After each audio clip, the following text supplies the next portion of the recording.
Alrighty, guys. Welcome back to Gregtech New Horizons. Where are we at? Well, the first thing, as you can see by there's some level of progress going on. I've installed the chunk loader, the Feed the Beast utilities, and Feed the Beast library between the first two episodes and now, just to do chunk loading. Um, I know in the pack itself, maybe in tips and tricks, I'm not sure, but there is a question of chunk loading somewhere. Back up your stuff, massacring monsters. Not finding it. Start chunk. Yeah, loading the chunks here. Yeah, there we go. So it says you can chunk load in a few ways in this pack. First is to install Feed the Beast utilities. I went with this first one. Just because it was the easiest. I just install a mod, can load chunks. The others are chunk loaders from GT++, which are expensive. I understand that these are meant to be used on servers as like a gating. They're extremely expensive in EU, apparently. So that way, they aren't spammed to cause lag. You can use one of the blocks that chunk loads itself. If you do this on a server, expect the admins to possibly get very mad for you. Same for vanilla methods. Of course, there are like nether portal hopper clocks, which can load chunks and things like that. Chicken chunks is apparently buggy, and then there's the railcraft anchors, which can take into low voltage to get. It even recommends in single player or on a server that you actually run cheat and admin anchors to chunk load forever for free. So like basically for me, I was like, okay, well I can either cheat them in with these or just download the mod. And the mod is the easiest for me because no game mode shenanigans. I can just click in here and chunk load for free. As you can see by that cobblestone monstrosity up there, a base has been built. If I actually go to server info, server tops, it's currently in peaceful mode right now. Yeah, you can see 15 hours time played. So there's been 12 hours of gameplay since you guys have last seen it. The reason in between peaceful and hard is I was showing on that very first episode, basically, on that very first episode, basically I was showing that, well, let's ask how do I get the sword if it's on peaceful mode? Well, I'll explain that. Basically, on the first episode, I got to the crap shack, which you might recognize up here. There's some terraced farms. And this ugly platform over here is basically my way of, well, not platform, just wall. I plan on adding some stuff along it, but this is just my way of actually getting some flat land around here that I can put down some saplings on, actually get some rubber, because I'm currently in the process of building the water sighting tank in multi-block goals. Basically, a lot of what I'm doing right now is in multi-block goals. I'm multitasking the multi-block goals of this buffer system, the water tank, and the You Are Not Prepared quest, as you can see by these stacks of grout. But yeah, so why was it on peaceful mode? What is the plan with that? Basically, the idea behind it is just when I'm milling about the base, like this, as it currently is, at this point in time in the game, I have the sleeping bag, which essentially is, how do I put this? Essentially, I'm not really, like, I'm still spawn-proofing stuff. I am still, as you can see by the torches around this whole area, I'm still playing safely. I just really can't be asked to deal with a lot of the faff, if that makes any sense. It gets to the point when you're playing anyway that it might as well be on peaceful mode. I know there are challenge runs and people who have completed the pack, and the pack can probably be completed on peaceful mode entirely. So I'm not super concerned about because the difficulty, I'll be honest, the mob spawning in that kind of stuff is it's not really difficult, if that makes any sense. It's not actually a part of the real difficulty of the pack. The base building, the items, the grind for the machine, that's where the real difficulty is. It's not in how do I put it? Hollow difficulty. You know, if I wanted to go be clapped by infernal mobs every half a second, I'd go play RL Craft, right? That's not really what I'm here for. I am here for the Gregtech New Horizons experience. And even Gregtech itself is very, well, gung-ho about suggesting that, oh, well, there's a mob outside your base that you can't really deal with.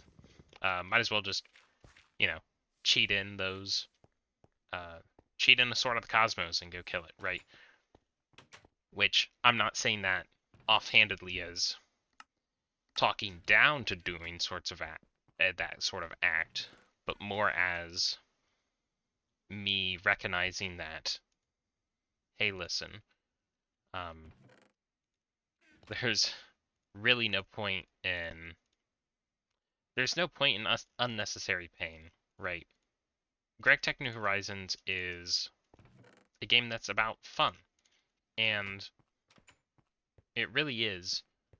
The game is as fun as you make it to be, and you really are just creating your own fun in the game. So if you're not enjoying yourself, why are you playing it? Right. Like why are you playing it? Like there's a way, I'm sure, my time to get to 15 hours. I'm sure other people can probably be well into LV at this point while I'm still working on getting, the basics of like a water siding tank done. But that's not fun to me. I liked securing my food. I liked, building this terrace, etc. The one thing I might just keep it all the way on easy now, just for now, instead of trying to do hard, because realistically, that was weird. Um, Realistically, there's not really a point in playing on hard mode. There we go. These used to have health bars on them. I guess they're just hidden now. I thought they actually removed. I assume what's happened is when they updated it in the pack for tool durability to have percentage based instead of a bar underneath them, it broke the durability bar on the wood form bricks. I thought they had just made them. I thought they had just actually changed it and made them invincible, which, again, for me, well, that makes sense because back to the whole FAF thing, that would just be a design change that I would make myself. But no, apparently it is just a bug. It's just broken, which also makes sense for Gregginess. We are actually completely out of flint, which is a problem. Keep expanding the... Oh yes, yeah, there's been some mining going on. Keep expanding the wall o furnace for now. This is the one thing, all this creosote, easiest thing to deal with all of this. Not even deal, it's honestly a great boon. Trying to save creosote, completely worthless. Don't ever do that. It's so much more convenient to do this. Think of all of the trees I'd have to cut annoyingly and saw down into planks, and all the coal I'd have to mine and then refine uselessly, and all the wasted charcoal that could be used on really anything else. Instead, creosote. Creosote is definitely one of the things that I thought was useless, and I never used enough up until now.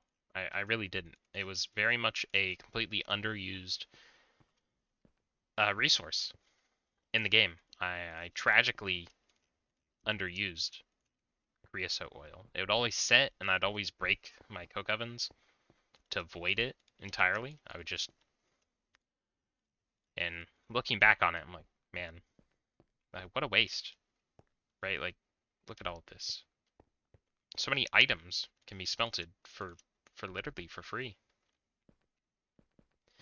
Just for sanity's sake, we're just gonna make one more of these bad boys and plop it, I don't know, up here. Do that. And then just to keep track, it'd be easy. Well, for time management, start it on these, just do this. So yeah, smelting all that for free, and then in a resource that most people just void or throw away.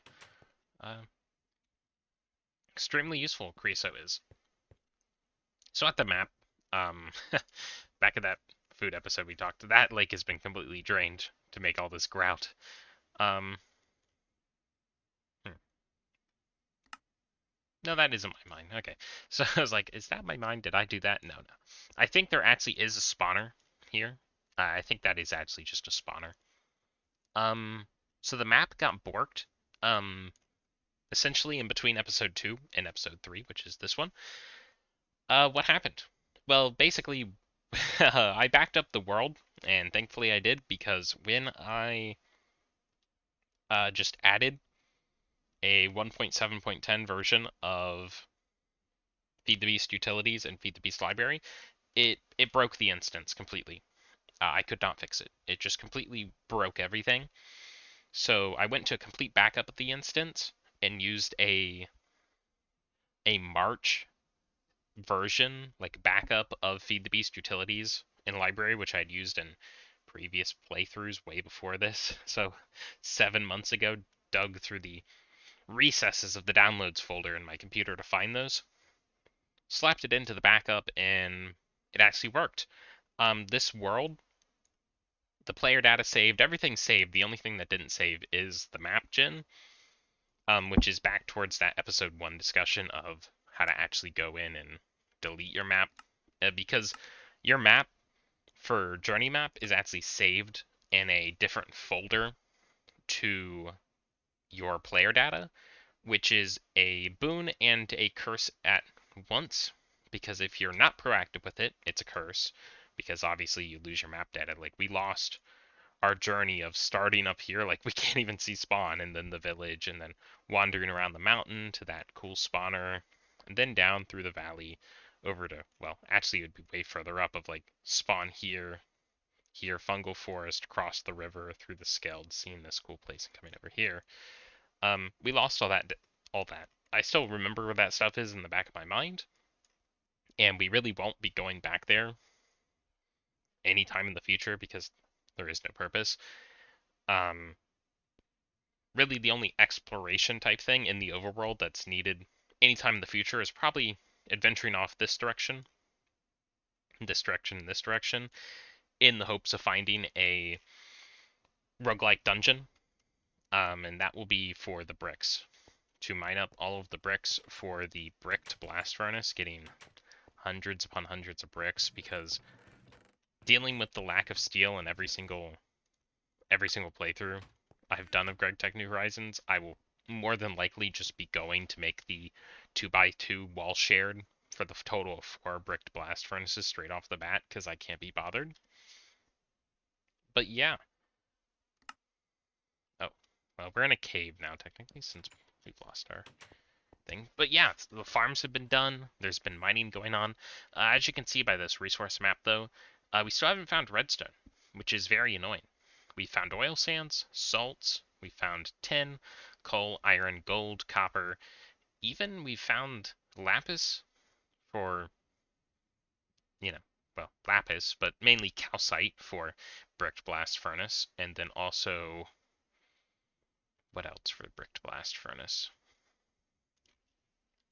Bricked gypsum, I believe, is the, yes, gypsum dust is the other. There we go, mineral sands. I knew we had found it because I actually picked up a little bit of it specifically in mind. But what else are we missing, basically? The big one, redstone. We are missing redstone, which is linked to this chest. Now, why do I have basically every single ore I've ever mined in this chest? The reason for that is our old friend in Tier 0 Stone Age, the Ore-Finder Wand. So the Ore-Finder Wand, you may think, well, why do I want an Ore-Finder Wand? How is this going to be useful? Well, because, by the time you get to making it, you've likely already scouted out all of this area that I have, right? And you may be thinking, oh, yeah, that room up there is where I mined out all of the clay. So, yeah, so another thing is when you're making clay for your grout, please, please, please do not use the, what's it called? Um, when you're making your grout and you need clay dust, please don't, for the love of everything that is holy, do this recipe to where you get this, where you grind clay balls into small piles of clay and then craft them back into clay dust. All you need to do, you may be thinking, well, how do I get lots of clay dust? Well, the easiest way, beyond, well, no, just the easiest way is, let me find the recipe for you guys. Right here. Hardened clay. And, any color stained clay in a mortar. Mortar, of course, you can make with a lot of different stuff. You can make it with, iron and with bronze to make higher durability stuff. I really wouldn't recommend making higher durability mortars because, well, flint is a very readily accessible resource. And you can even see like steel, like a steel mortar. Okay, well, what's harder to get, 8 flint or 2 steel? Like, let's be real. But yeah, instead of grinding up thousands of tiny clay balls, which are actually hard to find, just find any old mountain like this. You don't even have to find a mountain like this. Significantly tall enough normal mountains, like, I'll even check at the top of this one. Even if there is clay up here, I wouldn't have wanted to mine from here anyway, because I want to keep, my base not looking like trash. Looks like we didn't get lucky on these mountains in this scaled biome. But mountains of significant height in normal world generation, like in ice, even in ice biomes, so it doesn't even have to be cold biomes, even in ice biomes, can have clay just at the tops of them in the cooler colors to sort of emulate different types of rock, I assume, from the biomes of plenty world generation. Well, realistic world generation.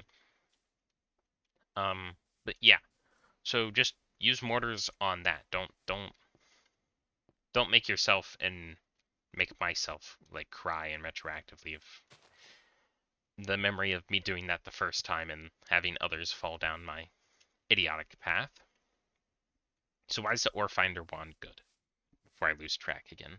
Because I'm trying to keep this episode relatively short. My goal is no longer than 40 minutes because I want this to basically be a quick recap of like, okay guys, touch base before I continue, and ready set break basically, and I'll get you guys back and caught up once we actually get, a full nice Steam setup going that isn't trash that you guys might actually want to copy and emulate.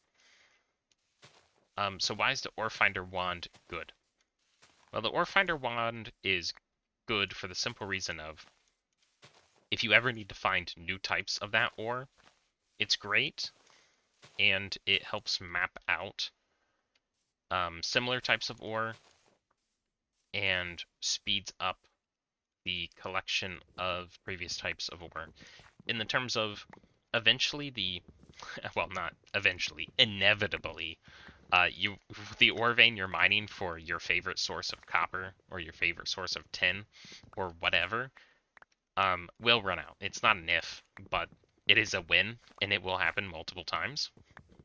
And the Ore Finder wand works in basically all dimensions that have an atmosphere, i.e. Twilight Forest, Nether, End, and Overworld. So you're going to get significant use out of it, especially for the realistically extremely cheap cost, with this being 1 gold ingot, 2 redstone, basically 8 more redstone, so 10 redstone, 3 iron, a gold ingot, and 10 redstone is an extremely cheap price to pay for the benefit of not having to dig down every single time you come across a new ore vein, right? Like here, all of these I've discovered because I've manually mined a staircase downwards, which I didn't mind uh, doing because number one, it's the only option I have, but also, as you see by these walls in the base building and everything, I need the cobblestone and also needed to upgrade my pick, which is actually level 9 now with 5 modifiers remaining, which the second I get a chance, I would love to put 250 redstone onto this iron pickaxe to make it very fast. But yeah, it saves a lot of time. It also makes it in the Twilight Forest and in the Nether, you're going to be looking for ore veins which are not ones you've found before, which you may be asking, well, why do I really need help finding ore veins that, you know, I've already found before? Well, that's sort of the beauty of it. Is say, well, it's ironic because I've pretty much found every ore vein that isn't redstone, but say in your world you haven't found a good example is oil sands, right? You've not found oil sands. Well, oil sands is really good for refining into fuel, extracting the sand. So if you go to like oil sands ore, so you can get oil sands and you can centrifuge it and get tons of heavy fuel. And with heavy fuel, you can distill in a, well, you can distill it into a lot of different things, but the main purpose is once you actually get to MV, you can get heavy oil into, you know, sulfuric light fuel and do the chemical reaction dance. But the main thing though is oil sands is actually a decently rare type. So if you've gone and you've, you know, these veins are gonna run out, but there's a good chance you can actually get to medium voltage before some of these, especially the more rare ones, will run out, like lapis and salts and gold veins. Because number one, there's just so much of it, and you're not really using that type of material in that tier. And so what actually will happen is if you have, like if I had the ore finder wand right now on me and I could have all of these with me and go searching, well, the second that I go across, like, okay, use the ore finder wand, I find garnet in here, I find coal here, I find magnetite here, I find diamond here, I find lapis here, then I find nothing here. I'm like, okay, well, I immediately know that, well, this is redstone because I've discovered every other vein, and because of the fact I haven't discovered anything with the ore finder wand, that must be the thing I'm looking for. And once you have redstone, well, once you have those ores, then you can go and repeat that in the nether. Because in the nether, you're going to be searching for a sulfur vein to get your first rubber sheets once you get to steel, which is a bit later on, but not too far off in the future.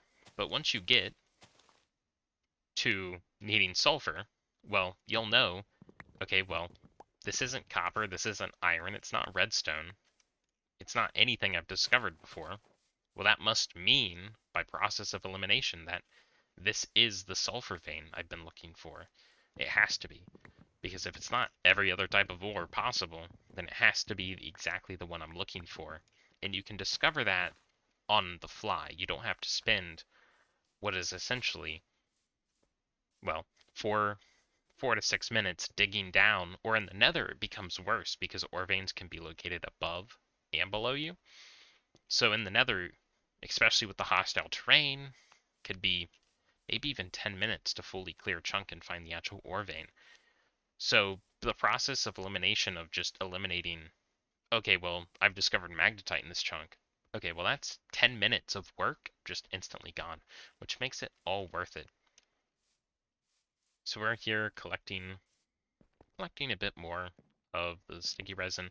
I'm not really going to include you guys in the crafting of the seared brick because, well, number one, not really a point when the quest book already does a pretty good job. I would highly recommend, even if you find a village and get all of this stuff for free, do this. And the reason for that is you get aluminum ore berries. So they're Gregtech New Horizons beginning is very weird in the fact that I've gotten blessed and have gotten tons of aluminum gravel, just finding it, quest rewards, etc. But you need aluminum for cast. There are tons of quests in these tiers. Like, even in fishing, farming, and cooking, maybe not here, but like here, right? Making better tools. Okay, well, that's aluminum right there, right? Molten aluminum brass. Okay, well, that's aluminum and copper. That's aluminum. Well, there is no renewable source of aluminum.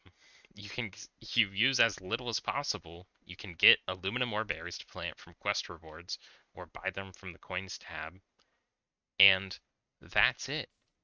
It is RNGesus and planting those little berries. And you better pray you have enough, or else you're gonna hit a roadblock that is just impassable. And I'm actually gonna check out the coins quest right now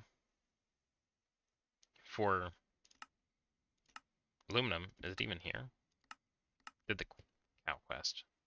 That quarter heart, if you're wondering what that is, that is for if you're playing the pack on hardcore mode through the better questing. You can see that.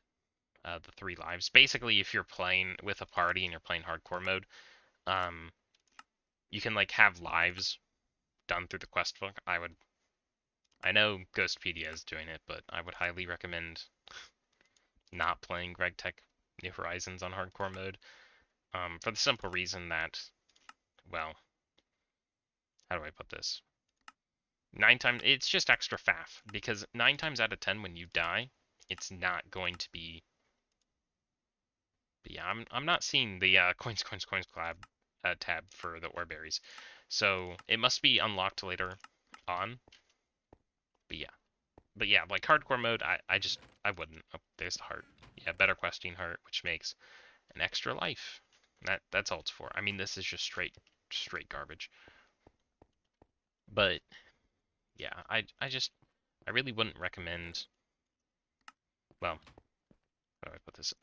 It's not that I wouldn't recommend. I just can't recommend playing hardcore mode on really any mod pack really like this, because there is a reason. Like, the best example I can give you is Minecraft Bug Rock, or Bedrock, as it's more better known. There is a reason why there is no hardcore mode in Minecraft Bedrock Edition, because people just randomly die. You will be flying on Elytra and you will just explode due to impact damage for absolutely no good reason. Right? They're just there there is a reason why hardcore mode is just not a thing in that version of the game. And also for Minecraft modded, if I spent 15 hours in a vanilla world, like, if you look back, well, on some of the older videos I did post some of a Minecraft hardcore world I was playing on. And on that world, I have probably less playtime on that world. And I had, full enchanted, maxed diamond armor, I had some netherite tools, I had like multiple farms, I had villager breeder, I had actually good stuff on that world. And it was relatively unplayed on for the most part, especially compared to Gregtech, in terms of, okay, whatever, if you die in Minecraft hardcore mode, it's not a big ask to get to the end of that game, but man, even starting in Gregtech New Horizons is a monumental task of serious proportions. What else did I want to cover? I guess the next thing that I want to cover is basically Tinker's tools, uh, mainly because I don't really plan on ever going back over Tinker's tools, and I might as well cover them here. I did promise to go over them in my last episode. So essentially, Tinker's tools, if you don't get lucky and get a mob drop sword, I would just keep using the flint sword. Realistically, if you can't kill it with the flint sword, you're gonna get one shot by it anyway. And the flint sword has the added bonus of fire, so it's just better than whatever Tinker's tool you're thinking of making anyway. And whatever Tinker's tool you can make right now they're all junk. They're not really the ones you want because the the only one with actual benefit would be the cleaver, which you can't make anyway for the extra mob drop on the heads. But yeah, because your primary weapon in Gregtech is going to be once you get access to extruders with carbon and you make a carbon crossbow limb and you just make a carbon crossbow and it just one shots everything. So yeah, on the actual act of real tools though, basically the gating, from what I understand, is goes a little like this, which is like flint, then iron, then bronze, then steel. Or no, it's flint, iron, bronze, then the well, uh it's the type of iron that is created from smelting iron nuggets. There we go. Raw iron. Yes. Raw iron is better than bronze, but worse than steel. So if you are still in like the Steam age, but before steel, and you're looking for that little bit of extra work for a slightly better tool, raw iron, I believe, is better than bronze, especially if you're not trying to use bronze in, using it in your tools because you're trying to expand your Steam machines very rapidly and you have an excess of iron. Raw iron is a decent shout. Then steel. Then I believe after steel is Damascus steel. Um, on I think pretty much all of Threefold's season 2 episodes. Because again, I'll just say it here because number one, I don't want to link somebody else's work, but also the fact that YouTube won't let me is the Shadow of X's and Threefold's Google Doc. I use it occasionally when needed. But it has a Tinker's Construct guide in it of like the different material layers. So if you're not well versed in Tinker's Construct or just looking for additional supplementary information, that is definitely a document to take a peek at. And it'll tell you the exact tier progression all the way up to max, which is something I truly don't know. Because realistically, anything that's past medium voltage in Gregtech New Horizons, I'm not the most well versed in that, to be honest. I am fairly qualified to speak on just about anything in Gregtech New Horizons up until medium voltage tier, but after medium voltage tier, my knowledge of the game just plummets absolutely because of my lack of actual playthrough, which is what I'm trying to fix here is talking about mini goals and stuff in Gregtech New Horizons and keeping focused and keeping on it. My big goal for myself that I've set is I will craft the HV assembler. That's my big goal. My big push goal beyond that is to craft the tier 1 rocket and actually get to the moon. But my 3 like dream goals is HV assembler, then like clean room maybe, while also tier 1 rocket. That's like my big stretch goals of like if I can achieve these things and then I'm like, I'm not really feeling it anymore. I will feel satisfied because that will have definitively pushed me further than I have before. Because I've done medium voltage, had assemblies and full base of transformers and basically using oil into the heavy oil refinery and then powering the base off of medium voltage combustion turbines for passive, and then using benzene as like an offsite to power mining things. That's all, you know, fine and dandy, but I want to go further than that.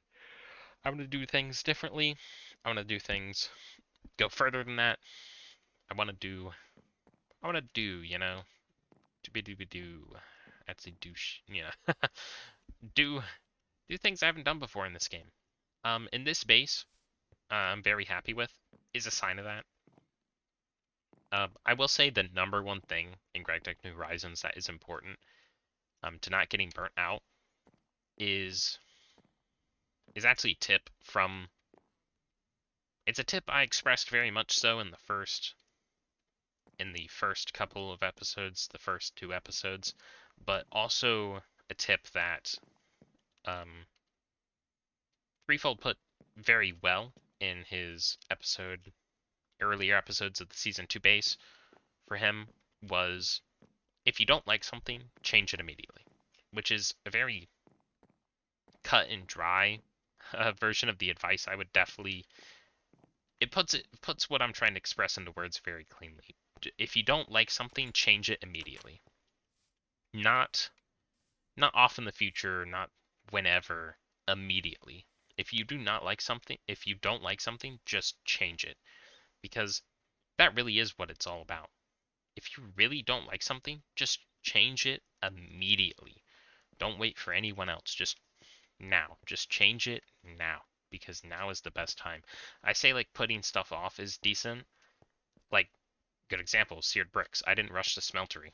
And now because I waited and could do it efficiently, I could do it to a huge capacity, went over above, and I'm going to have a huge smeltery. But if it truly is bothering you, don't wait. Like, truthfully, don't wait. Like, I didn't try with my storage room. Like I said, I still am. I'm waiting for a hammer to truly do a ton of indoor expansion. But for this storage room, yeah, I couldn't imagine trying to basically live in here with chests lined up this wall. Because this is, I can expand another 2 set here, another 2 set here, and blah, blah, blah, tons of storage for myself. I didn't wait till it was convenient to do, basically, conserving sanity, as always. The number one resource that you need in Gregtech to conserve is your sanity, of course, because that is the number one priority. Let's see, hop back up here. Which is one thing for myself. I would definitely recommend, I guess, just to leave off, because I am reaching that mark of where I want to end the episode. At the end of the recap of what's going on, but the number one focus, most definitely, is number one, conserving your sanity. Number two, if you don't like something, change it immediately. And number three, not if. Good, it's almost 100% certainty that if you are playing Gregtech New Horizons, you've played Minecraft before to some level of capacity. You did not just go from, I've never touched the game before, to, oh, I made a little hovel with a stone pickaxe, to, let me try Gregtech New Horizons. No, I refuse to believe that. There was some significant length and juncture of playtime in between starting and Gregtech New Horizons time. And just reflect. Truly reflect and look back on your experiences and find something that annoyed you and something you want to change. And for me, it kind of goes hand in hand. And I think I've touched on this a bit in episode 2, but for me, my main thing about, and I'll just reiterate it from the start, the thing that always annoyed me in vanilla Minecraft was base building. And it was twofold. Base building was extremely annoying because it always felt like I was wasting my time building a base before I had the best gear. Because a beacon with netherite tools with efficiency 4, even before netherite, diamond tools with efficiency 4, melted stone like butter. You melt this entire mountainside, just boom, boom, boom, boom, boom, and that was all gone. Why waste any time? Because in playtime, okay, server, well, closing in 16 hours, you could get a full beacon and full diamond maxed armor in 10 easily, right? Like, So playing any other way other than getting the best gear first, then building whatever you're trying to build is truthfully just a waste of time efficiently. Now there's some people who want to slow things down, who say don't like the elytra and like limit themselves, but I'm not that person. If I see, okay, you know, I'm gonna sit here and mine this stone with my fist. If I see the pickaxe right over there, sure, I can mine this block in 12 seconds, but I'll take the extra 3 seconds to pick up the pickaxe and then mine it, right? Like that's just, and then I'll go out about my work. That's just how it is for me. And it's the same way with the elytra. Sure, I totally agree. And for me, the part of that is not allowing myself to use journey maps teleporting, even though I'm allowing myself to change difficulty as needed and some other, well, mainly that main perk. I'm not going to just TP everywhere because that trivializes making nice paths, making walkable, livable bases. Um, and the Elytra does trivialize that. I agree, but because it's in the game, I really can't resist. I can't resist the temptation of just getting it because it's just right there. It's past that dragon fight that you can just blow them up with beds. It's just right over there. And also on that fact, in vanilla Minecraft, bases are just a place to dump your crap. Lawn bases are, well, they're completely fine. Torches, just make a little platform. Pretty much all of my early bases in Minecraft are just a too high platform with torches across the top because okay, a spider gets up, okay, bam, bam, you're critted out in 2 hits and you're gone, and that's it. Nothing else can get up. But in Gregtech, it not only forces you that you need a decent base. Lawn bases are not an option because your machines will explode. If your machines have an EU voltage, if they have a charge, they're going to explode when hit by water and rain. So you need a roof. Well, you obviously need a floor. Well, why do you need walls? Well, mobs. Infernal mobs. If you don't have a torched base, one creeper in the wrong spot. Okay, one creeper in the wrong spot in vanilla Minecraft. Well, realistically, in vanilla Minecraft, 88, like nearly 90% of all of your world's progress is in your inventory. It's your armor, it's your tools, it's your stack of whatever regeneration and your food and your tools. That's where all the progress is. Okay, it blew up my crappy little dirt shack. Well, okay, well I spent 5 minutes on that. Who cares? At that point, it's probably a blessing in disguise because it actually motivates you to go build something not garbage. You know, your house blowing up in vanilla Minecraft. But in Gregtech, there's an actual purpose to it. Building a decent structure, like even like this, even just building livable, walkable bases that feel and look nice to be in, because unlike vanilla Minecraft, you're gonna be here for a while. I've been using this base, like this base in particular, as the way you've seen it, for the past really 8 hours. 8 hours I've been in. I can beat normal Minecraft in that time and have maxed out gear with a beacon. I've been living in this base for that long. Like, so you actually need a place truthfully worthy of your time, worthy of your time investment. Build a place that is actually worthy of your time spent in Gregtech. It's it truly is different from vanilla Minecraft in a lot of ways, but it's different, in my opinion, in a better way. You actually have, how do I put this? A decent place to live, an actually nice, enjoyable place to live that isn't worthless. You can build nice places to live in vanilla Minecraft, but okay, you have all these gardens, but who cares? Because you can trade with villagers for golden carrots. Uh, it doesn't matter. But this actually matters. Spice of life and infernal mobs and the progression system and the fact that you're spending such a lengthy amount of time in these bases, it necessitates them to be livable and functionable and also enjoyable to live in. Like this. I don't like this right here. But I like this. I always walk along this path right here. So realistically, what do I want to do with this? Well, I'm thinking I'm just going to shave this down, extend this out into a 3, which ends, and probably make this extend this out too. Make an actual path here, and put 2 steps down right here in this section, build up with maybe a wall and pave this over and put a fence all along this top and make this like a outside patio like sitting area. Nice place to like sit and chill and look over the farms. And that will actually improve my life because in normal Minecraft, I'll tell you what I would do. I would walk out this door, double tap immediately, and spring a rocket and zip around the corner over there to chop the trees. But I don't have that option. I've walked back and forth even since a short time of planting those trees, already like 20, 25 times. I've got a lot more walking along this path to do for the far foreseeable future. So it truly is important to build a nice livable base that you enjoy to be a part of.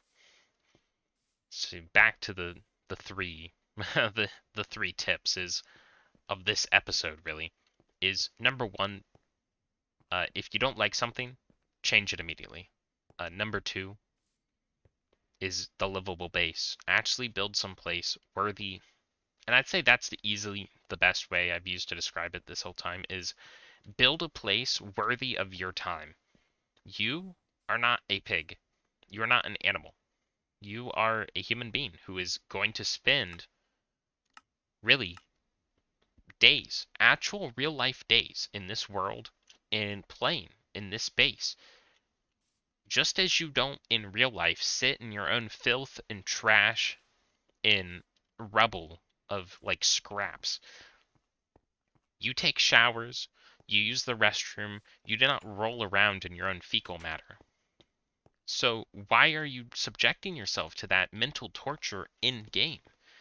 Build a place that is pleasant to experience and build a place worthy of your time.